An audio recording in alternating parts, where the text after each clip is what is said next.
It's a beautiful Monday morning in the city of Lagos, Southwest Nigeria. My name is Damlola Ogunshaki, and this morning I'm starting with Vanguard on the paper review. Vanguard is leading with ANAMBRA showdown. Soludo's Tsunami swept all 21 local government areas. Governor hails INEC, security agencies. Poll records are best turnout in 20 years. Candidates, stakeholders fit governor. Winners and losers. Serap wants sponsors of vote buying probed and prosecuted. Anambra Rec dismisses claims of vote buying. Tinubu congratulates winner, says his re-election affirms a visionary leadership. You can see that story on page 5 for Vanguard newspaper, and the local government area result. It's also on page 13. Now on page 19, federal government exceeds 2025 borrowing target by 55.66%, expected to hit 80% by year end. Anglican primate to federal government, seek foreign help if you can't stop killings. Nigeria records an 81% drop in terror-related deaths since 2015. That's according to presidency. United States watch list, Nigeria not in religious war. You can see that on page 9, and that's coming from NSCIA.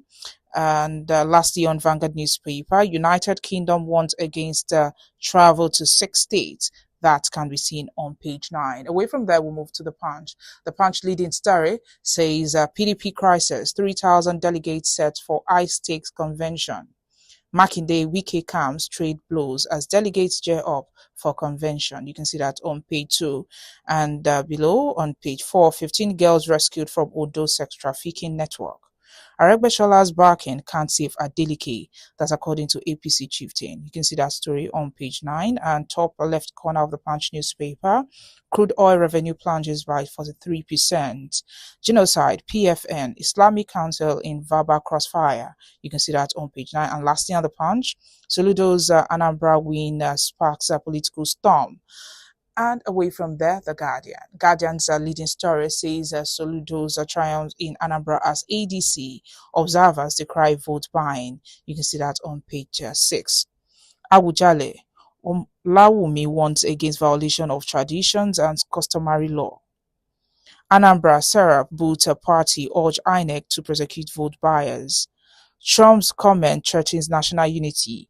NSCIA wants, demands retraction. You can see that on news page 6. And lastly, on the Guardian newspaper, court hears a motion on PDP and November convention today. You can see that story on page 3. And let's move to the Nation. Nation's leading story says, my victory means elections are getting better, says Soludo. Tinubu, his re-election testament to visionary leadership. Governors ill-deserved victory. You can see that story inside the Nation on the pages 2 and 3. How to attain multi-trillion naira economy by Agbakoba. You can see that on news page 6. World Cup playoff. Eagles Robert Camp bubbles. Sports page 47 has a story on page 5. PDP crisis throws Ekiti governorship primary won by Oluyede into storm. Lastly, on the Nation newspaper, we have federal government to list the 1 trillion naira real estate funding on NGX, single-digit mortgage to close housing gap coming. That's all on the Nation newspaper and on the front pages of the dailies this morning. Join us after the break for a brief analysis of some of the stories.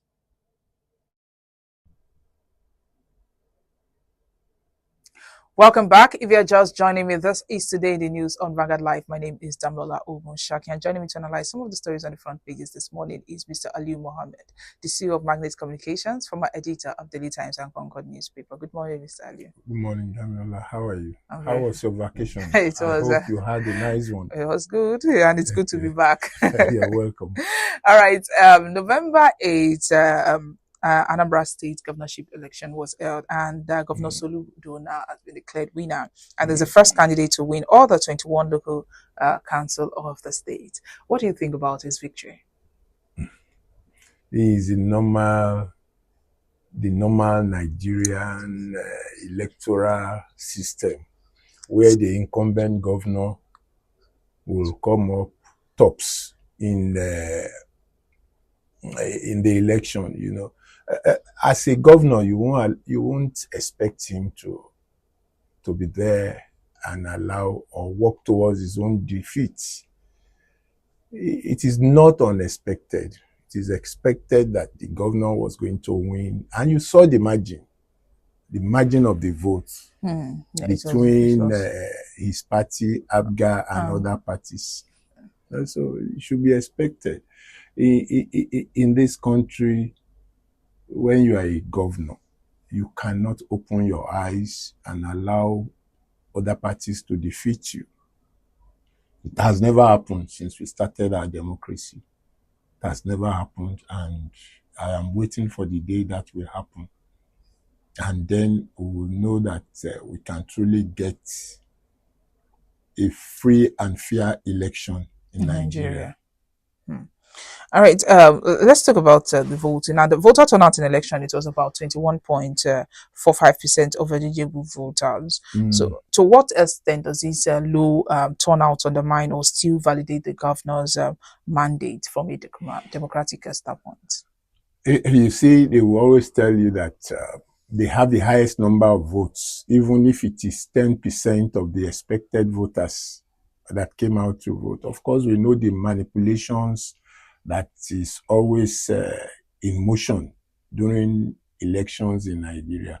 Serious manipulations, serious acts of vandalism, vote snatching, money exchanging hands and all that. All those ones are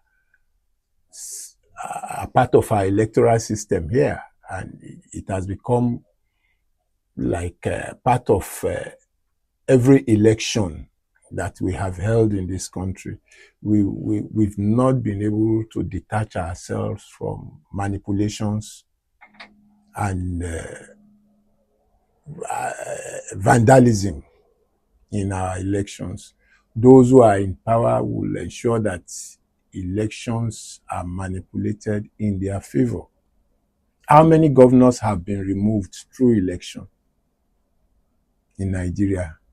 I'm asking a question. How many governors have been removed through elections in Nigeria? None. In the last how many years? In those days of UPN, NPN, a lot of governors were removed from office during elections.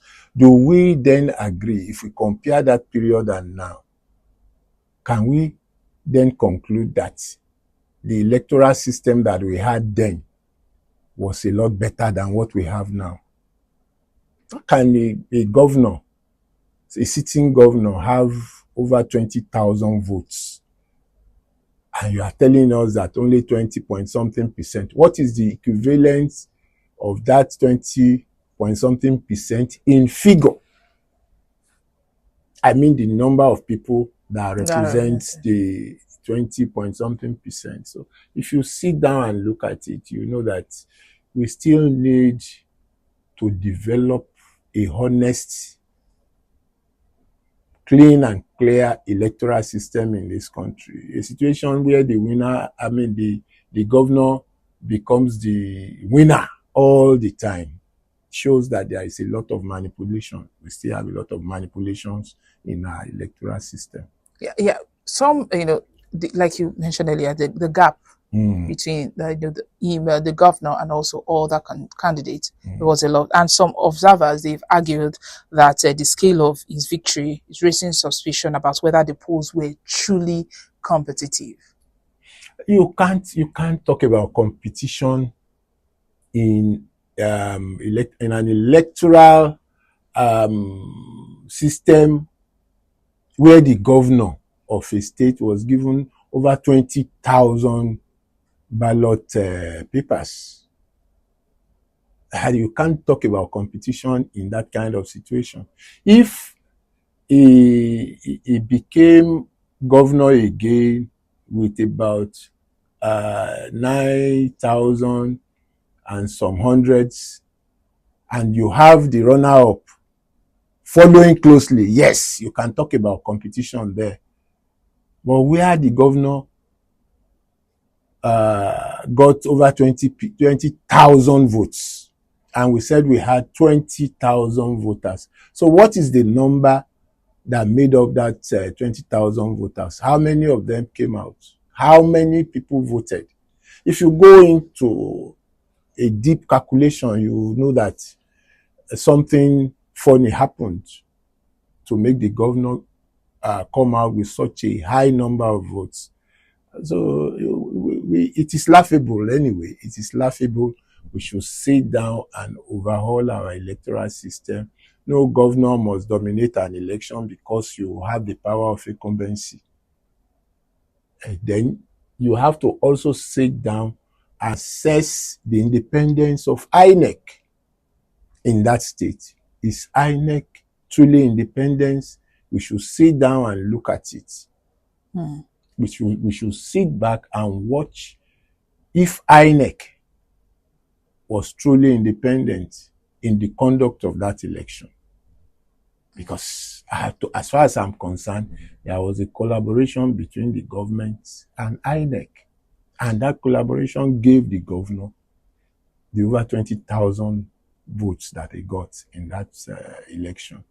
And the election, you said 20%, less than 20% voted. So what are we talking about? So, but there were reports, coming in that, in terms of the preparation and everything, INEC did very well. But let's talk about them being with their new chairman and what you said now. So who are we to blame for this? I blame the umpire, and that umpire is INEC.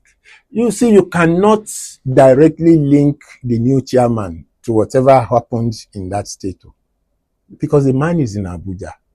You have a resident electoral commissioner there. You have people who will count votes. You have people who will come out and declare the result of the votes. So you cannot 100% exonerate those people from the horrible election that took place in Anambra. You can't exonerate them. So you can't link the new INEC chairman, who is just trying to acclimatize himself with the operations of INEC. You can't link him with that election that took place in Anambra State. As far as I'm concerned, that was nothing but a rigging rendezvous, not an election. From what I saw. So do you see this matter going to the court? Of course, they will go to court now. And as usual, we know what happens when such matters get to court. The same procedure that gave the governor over 20,000 of the votes will also give the governor victory in the courts. So, don't let us talk about whether somebody can get justice when the election. How many of this kind of election results have been reversed by the courts in Nigeria? Answer. How many? So, Mr. Ali, is election in Nigeria, is it improving or is it? It's not improving. It is getting bad daily. I sat yesterday and I watched some clips on Anambra election. It is laughable. That was nothing but, I don't know. It was not an election. I don't want to name names and give the election a name that could be, that people will say, what is your own in this one? It was not an election as far as I'm concerned. All right. So our time is limited today. So let's just move away from that. The federal government of Nigeria, they've exceeded their 2025 borrowing target. They borrowed 17.36 trillion naira in the first 10 months of this year, which is about 55.6% above the rated target of 10.9 trillion naira. So this large overshoot, what does it suggest about the government's commitment to fiscal discipline and also the budgeting process? Talking about fiscal discipline, is any government committed to fiscal discipline? Has any government been committed to fiscal discipline in this country? It's been corruption one way or the other. And you see, there is this adage that he who goes a borrowing goes a sorrowing. May we not suffer for all the things these people are doing in government. check the standard of living of an average Nigerian in this country today. You feel sorry. And yet, we have people in government who are borrowing money, mortgaging the lives of Nigerians. A lot of people can't feed, and you see them buying official cars worth 100 million, 1 billion. What kind of car is our president riding? Who else have that kind of car in this country? In those days when Buhari was there, he used to be taken around in a Mercedes Benz. I don't know whether that Mercedes Benz was a bulletproof car or not. But look at the convoy of our president today. It's like God himself is coming when you see the convoy of the president of Nigeria today. It shouldn't be so. A lot of people are suffering. There are so many people who can't even afford a meal per day in this country. And you have people living in opulence at the top. People should sit back and think about the ordinary Nigerians. And what is life like for an average Nigerian in this country? Because you don't assess the performance of a government by the volume of money they have been able to borrow. No. You can assess the performance of a government by the impact of that government on the people. The projects you are doing, is it people-oriented? Is it a project that will benefit the people? Are you constructing roads for easy movement of people from one place to another? Are you just borrowing money for your own comfort?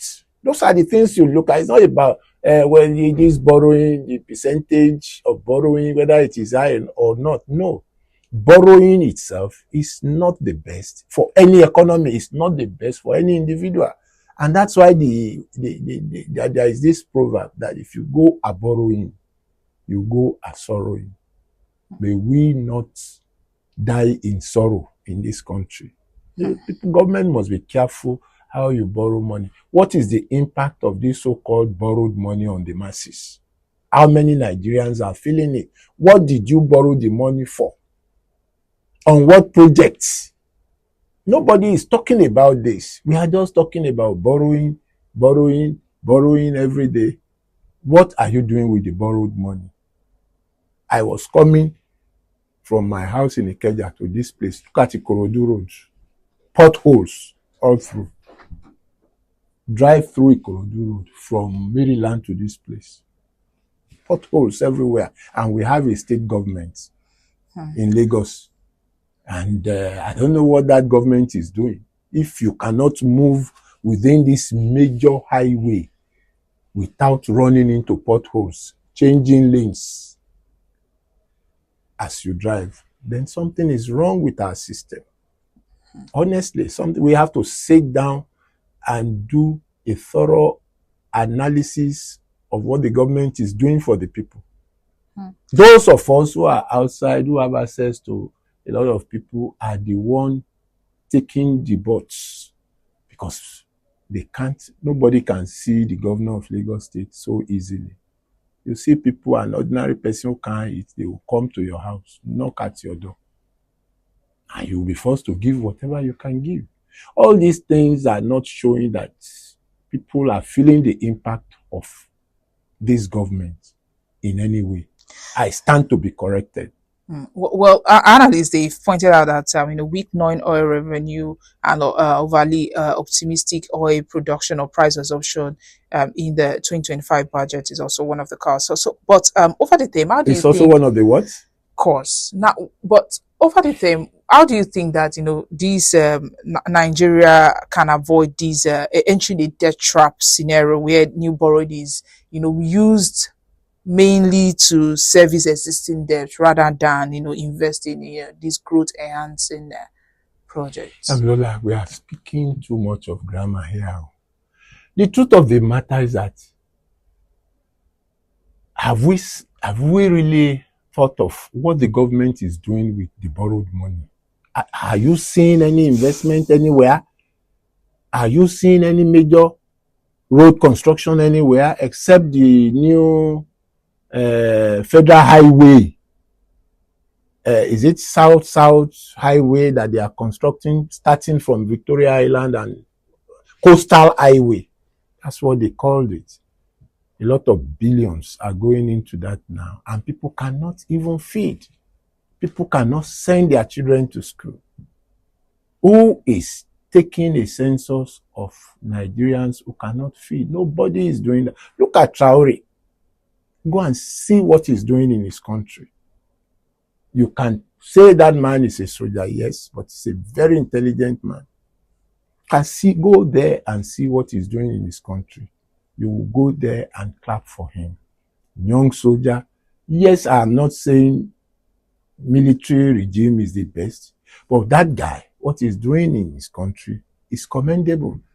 He is down there reaching out to the people, getting to know what their problems are, and he's solving those problems. That is what leadership should be about. It's not about coming up with grandiose financial calculations and numbers. This 50%, that 200%. No, touch the people, touch the masses. There is hunger, there is sad today. And people are talking about Trump threatening to invade Nigeria.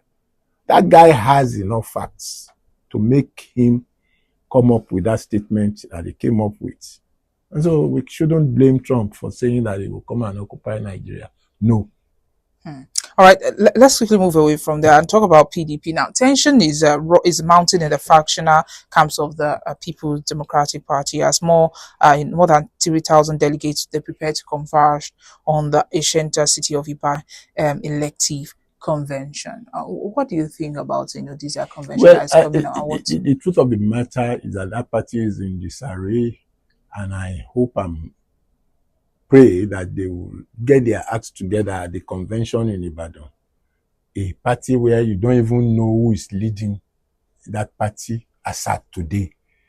A faction will come up and claim leadership. There is a faction loyal to Wike. There is a faction loyal to somebody else. When a party gets to a level that it is heavily factionalized, it takes God for that party to come out strong in whatever it is doing.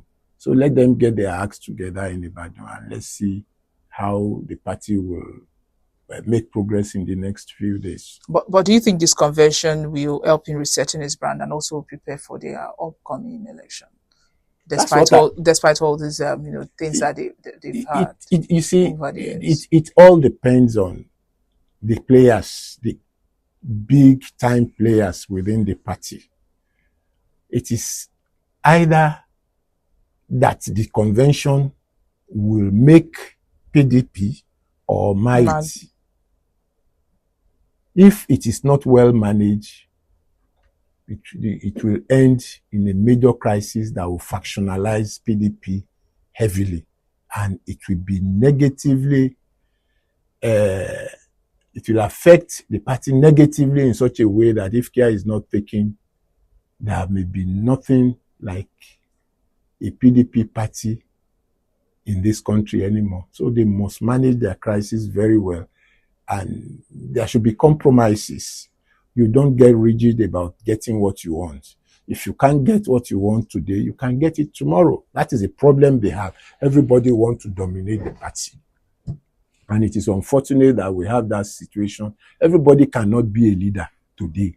If you cannot be a leader today, get whatever you are offered for today and go back and contribute to the growth of the party so that you can have a platform from where you can further your ambition within the party. Not that you work towards the death of the party. If the party dies, what do you stand to gain? On what platform do you want to further your ambition? Of course, you will tell me, some people will say, yes, they will decamp. By the time more than 50% of PDP members decamps to APC, then we have become a one-party state. And it won't augur well for us.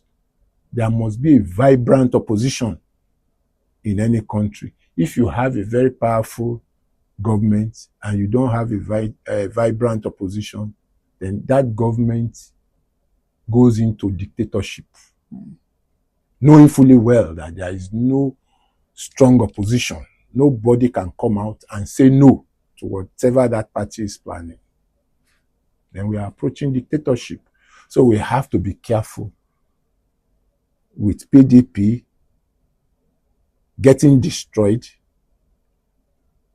getting or becoming voiceless as a party, and at the end of the day, they will empower APC to wax stronger and move toward dictatorship in this country.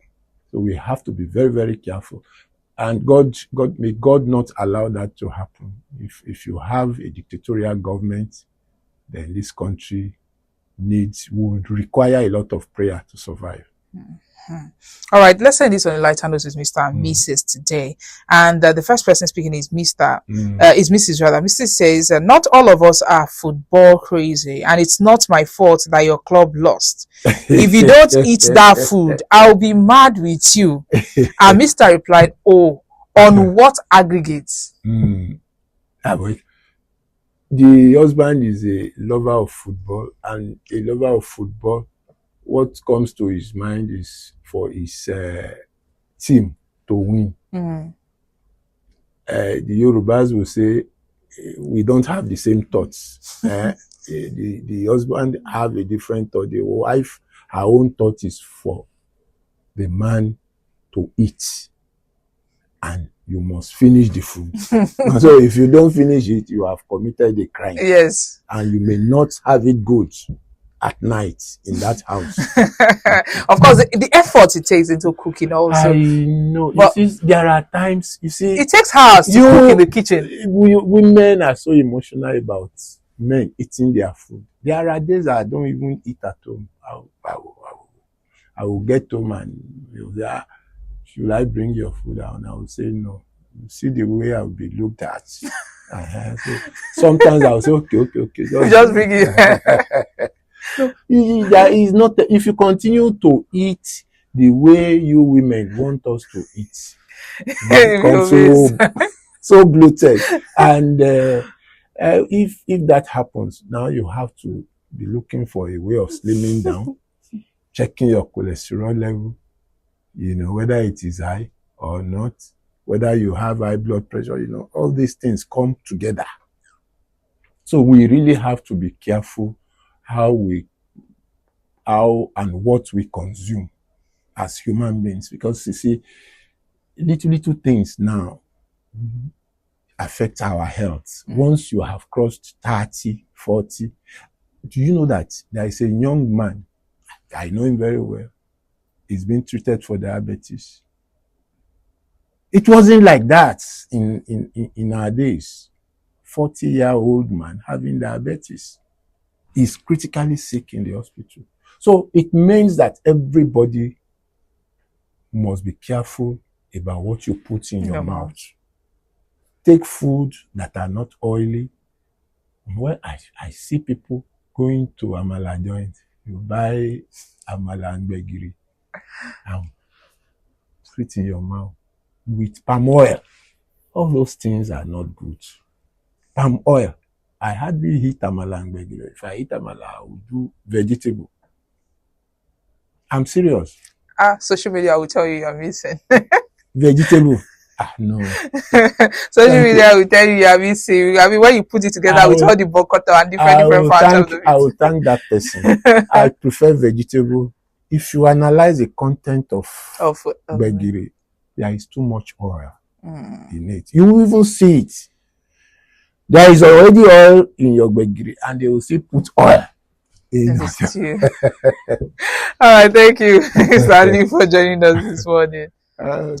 This is what we have to draw the curtain today. My name is Damlola Ogunshakin. Do what you like and follow us on all our social media platforms showing on your screen. You can also visit our website, www.vanguardangel.com, to get more of our top stories. Have a lovely Monday.